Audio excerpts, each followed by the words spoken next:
it had to be said, the Oregon State Highway Division not only had a whale of a problem on its hands, it had a stinking whale of a problem. What to do with one 45-foot, 8-ton whale dead on arrival on the beach near Florence. It had been so long since a whale had washed up in Lane County, nobody could remember how to get rid of one. In selecting its battle plan, the Highway Division decided the carcass couldn't be buried because it might soon be uncovered.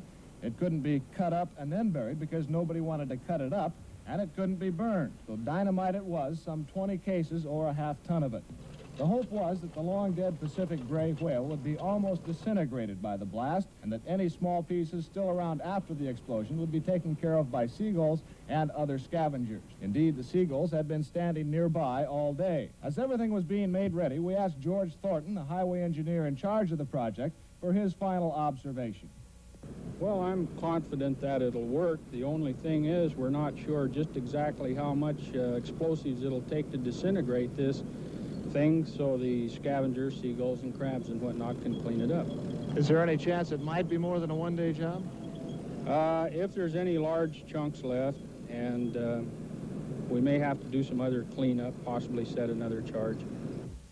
The dynamite was buried primarily on the leeward side of the big mammal, so as most of the remains would be blown toward the sea.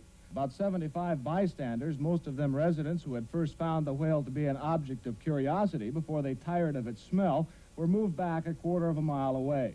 The sand dunes there were covered with spectators and landlubber newsmen, shortly to become land blubber newsmen, for the blast blasted blubber beyond all believable bounds. Did you get a wow? Good? Yeah, it's good.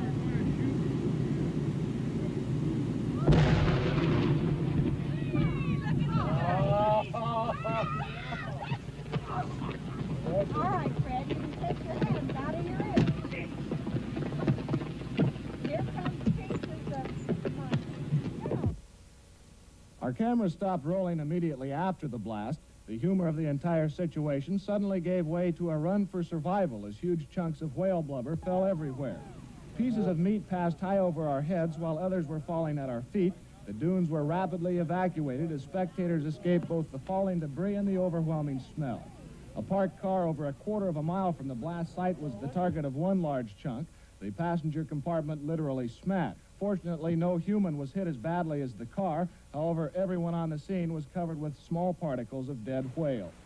As for the success of the effort, well, the seagulls who were supposed to clean things up were nowhere in sight, either scared away by the explosion or kept away by the smell.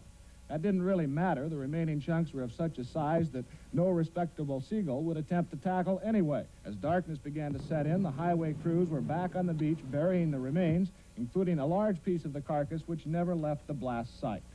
It might be concluded that should a whale ever wash ashore in Lane County again, those in charge will not only remember what to do, they'll certainly remember what not to do.